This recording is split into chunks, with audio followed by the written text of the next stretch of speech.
It is the assessment of the United States government that the Islamic Republic of Iran is responsible for the attacks that occurred in the Gulf of Oman today. This assessment is based on intelligence, the weapons used, the level of expertise needed to execute the operation, recent similar Iranian attacks on shipping, and the fact that no proxy group operating in the area has the resources and proficiency to act with such a high degree of sophistication. This is only the latest in a series of attacks instigated by the Islamic Republic of Iran and its surrogates against American and allied interests. And they should be understood in the context of 40 years of unprovoked aggression against freedom-loving nations.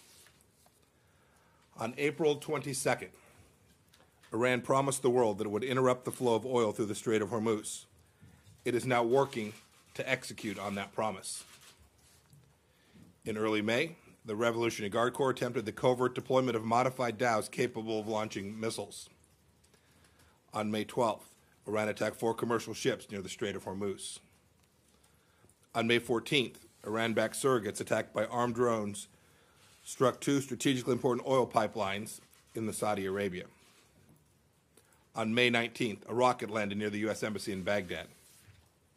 On May 31st, a car bomb in Afghanistan wounded 4 U.S. service members, killed 4 Afghan civilians, and wounded bystanders. Yesterday, Iranian surrogates fired a missile into Saudi Arabia, striking the arrivals terminal of an international airport, injuring 26 people. Taken as a whole, these unprovoked attacks present a clear threat to international peace and security, a blatant assault on the freedom of navigation, and an unacceptable campaign of escalating tension by Iran. Prime Minister Abe made a historic trip to Iran to ask the regime to de-escalate and enter into talks. Iran's supreme leader rejected Prime Minister Abe's diplomacy today by saying he has no response to President Trump and will not answer. The supreme leader's government then insulted Japan by attacking a Japanese oil tanker just outside of Iranian waters, threatening the lives of the entire crew, creating a maritime emergency. Iran's foreign minister today responded to these attacks. He said sardonically, quote, "Suspicious doesn't begin to describe what likely transpired this morning," end of quote. Foreign Minister Zarif may think this is funny, but no one else in the world does. Iran is lashing out because the regime wants our successful maximum pressure campaign lifted. No economic sanctions entitle the Islamic Republic to attack innocent civilians, disrupt global oil markets, and engage in nuclear blackmail.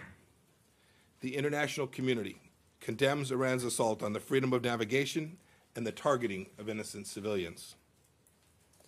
Today I've instructed our UN Ambassador Jonathan Cohen to raise Iran's attacks in the UN Security Council meeting later this afternoon.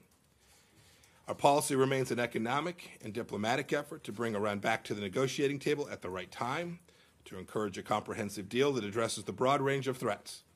Threats today apparent for all the world to see, to peace and security. Iran should meet diplomacy with diplomacy, not with terror, bloodshed, and extortion. The United States will defend its forces, interests, and stand with our partners and allies to safeguard global commerce and regional stability. And we call upon all nations threatened by Iran's provocative acts to join us in that endeavor. Thank you.